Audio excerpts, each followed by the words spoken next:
Sa Good Vibes, isa ka negosyante nagapa-buffet sa mga layaw nga ido kag kuring sa iya baligyan sang feeds. Kag bangod sa iya nga pa-buffet, may 11 na siya karon ka mga kuring. Aton siya kilalahon sa report ni Romeo Subaldo. Sa baligyaan sang feeds ni Sherin Kawit, malapit sa Libertad Market sa Bacolod, madamo ka may makita nga mga kuring. May mga nagalibot, may nagakaon, mayara man sa mga bagong bunag nga mga kuring. Ini sila tanan ang nag-aistar sa iya nga store. Bangod may pa-buffet siya sa mga cat food kag dog food sa mga layaw nga kuring kag ido nga nagapadulong sa iya nga store. Istorya ni Sherin, naluoy siya sa mga sapat nga wala sa may nagaatipan kag ginagutom sa dalan. Gani ginapabayaan niya lang sila kung magkadto sila sa iya nga store kag magkaon. Kung kisa, ang pinakamahal pa nga sa isang cat food o dog food ang ila nga ginapili. Nakita nila nga pag gusto sila. Sometimes may mga dogs, gidman nga gakaon man da.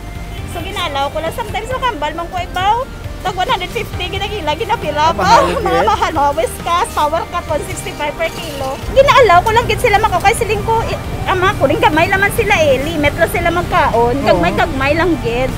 Amo na. So para sa akon is, so, hindi man siya loss gid para sa akon. Or loss, makadugang losses ko. Kay in the first place, damo man gambal nga blessing, mag-alaga man sang kuring.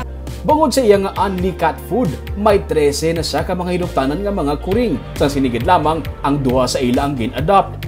Nag-trending ang iya nga store sa social media sang sinigid lamang, bangod gin-post ini sang Back PH project nga isa ka NGO nga nagapangapin man sa animal welfare. Nakibot siya nga may mga bago na siya nga customer, bangod nakilala siya, pinaagi sa trending nga post.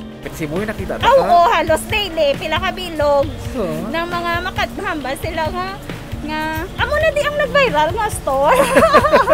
Nga nagbakal ako di bala kay gusto ko lang makita ang mga cats nga nagkinaon, tumawa na sila. Suno sa iya, may mga tion pagani nga ginatabog sang customer ang mga kuring sa iya nga baligyaan. So wala, never mind kay kuya nga natabugon sila or what. Pag gusto lang daw isa kay may mga customer, uy, sika, ginatabog. Ay, hindi, ma'am, okay na, ma'am. Amo na ko rin, ginawa mo ko na. Amo na ko rin. Suno ka siya rin, nangin maayo ang lakat sang iyang negosyo sa sunod sang 3 na katuig. Nagapati siya, nga posible, bangod ini sang iyang maayo man nga pagtratar sa mga sapat.